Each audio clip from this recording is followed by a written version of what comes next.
मुझसे करती हो डोंट से नो, मरती हो मुझ पर मर। प्यार करने वाले कभी डरते नहीं, जो डरते हैं बाग में वो मेरा इंतजार करेगा, खत उसका आया है मुझे। आज हम बात करेंगे एक ऐसी अदाकारा के बारे में जिन्होंने बॉलीवुड में ज्यादा समय तो नहीं बिताया, लेकिन उन्होंने अपनी एक खास जगह यहाँ बना ली थी। जब कोई बात बिगड़ जाए, जब कोई मुश्किल पड़ जाए। ये अदाकारा बेहद खूबसूरत तो थी ही, साथ में उनकी नृत्य प्रतिभा और अभिनय भी बेहद दमदार था।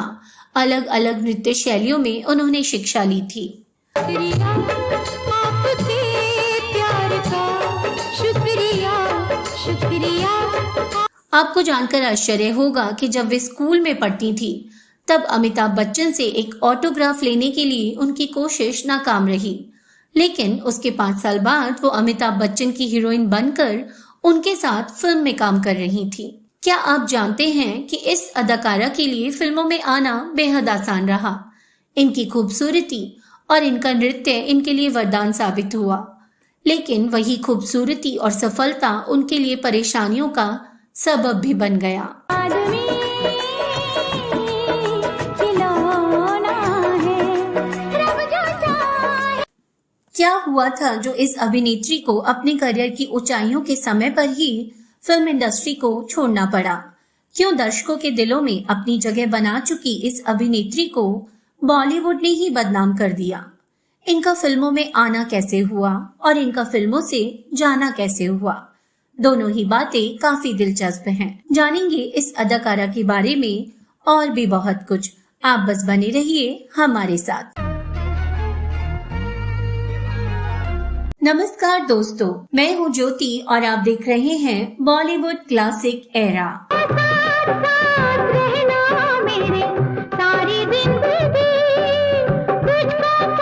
आज हम बात कर रहे हैं अभिनेत्री मीनाक्षी शेषाद्री के बारे में, जिन्होंने 1983 से 1997 तक बॉलीवुड में अपने काम से बहुत शोहरत पाई।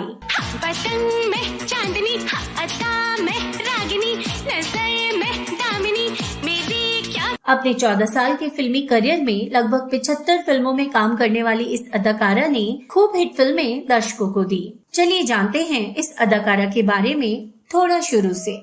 मीनाक्षी शेषाद्री का जन्म 16 नवंबर 1963 में झारखंड बिहार के एक मध्यम वर्गीय परिवार में हुआ।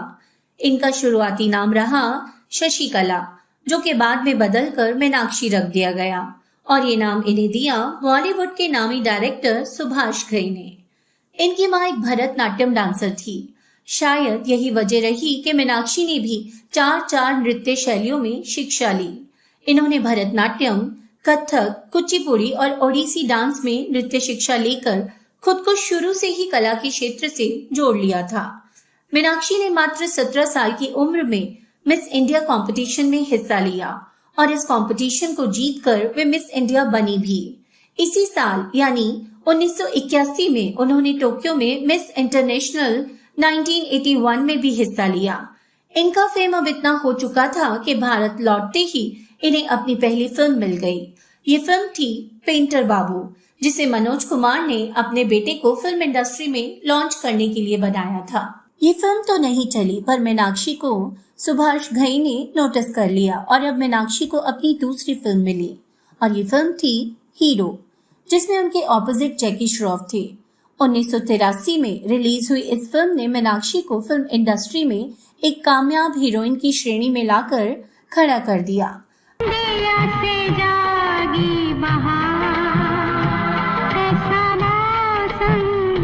अगर मीनाक्षी की कुछ बेहतरीन फिल्मों का जिक्र किया जाए तो लव मैरिज अनिल कपूर के साथ, बेवफाई राजेश खन्ना के साथ, मेरी जंग अनिल कपूर के साथ, डकैत सनी देओल के साथ, परिवार मिथुन चक्रवर्ती के साथ, गंगा जमुना सरस्वती मिथुन चक्रवर्ती के साथ,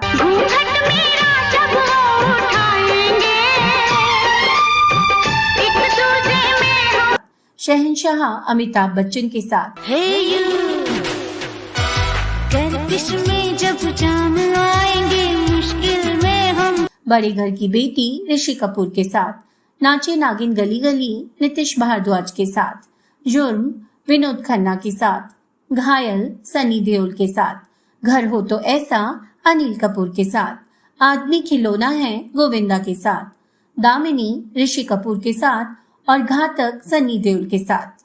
वैसे तो इनकी फिल्मों की लिस्ट काफी लंबी है, लेकिन ये कुछ बेहतरीन फिल्में हैं जिनका जिक्र करना बेहद अनिवार्य था। जहां पारिवारिक फिल्मों में मीनाक्षी एक बेहद अच्छी छाप छोड़ती थी, वहीं दामिनी जैसी सोशल मुद्दों पर बनी फिल्म में मीनाक्षी का अभिनय इस बात का उदाहरण है कि वे एक बेहद ही उम्दा अभिनेत्री रहीं।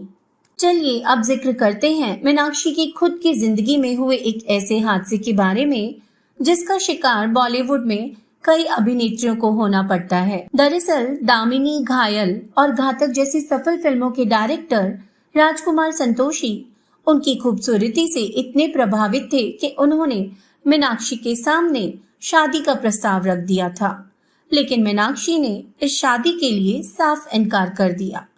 उन्हें इस बड़े डायरेक्टर को शादी के लिए मना करने का खामियाजा भी भुगतना पड़ा। राजकुमार संतोषी अब उन्हें शूटिंग पर अक्सर परेशान करते, उनसे रिटेक पर रिटेक करवाए जाने लगे और गलतियां पकड़कर पूरी शूटिंग टीम के आगे इंटेंशनली मीनाक्षी को बेइज्जत किया जाने लगा। इन सब से मीनाक्षी दिमागी तौर पर बेहद प्रभावित हुई और कहीं ना कहीं इस फिल्म इंडस्ट्री से उनका मन उचटने लगा। इसके सिवा कुमार शानू के साथ जुड़ा हुआ उनका नाम उनके लिए मुंह छिपाने का कारण बन गया। अपनी फिल्म जुर्म के प्रीमियर पर वे कुमार शानू से मिले और न जाने कैसे पहले से शादीशुदा कुमार शानू का अफेयर इस खूबसूरत अदाकारा के साथ शुरू हो गया।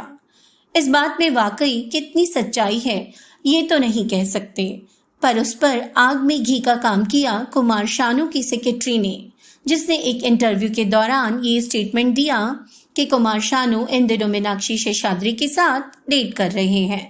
हालात तब इतने बिगड़ गए कि कुमार शानू की पत्नी ने उन्हें तलाक दे दिया और खुलेआम इंटरव्यू में इसका सारा दोष मीनाक्षी शेषाद्री के ऊपर लगाया।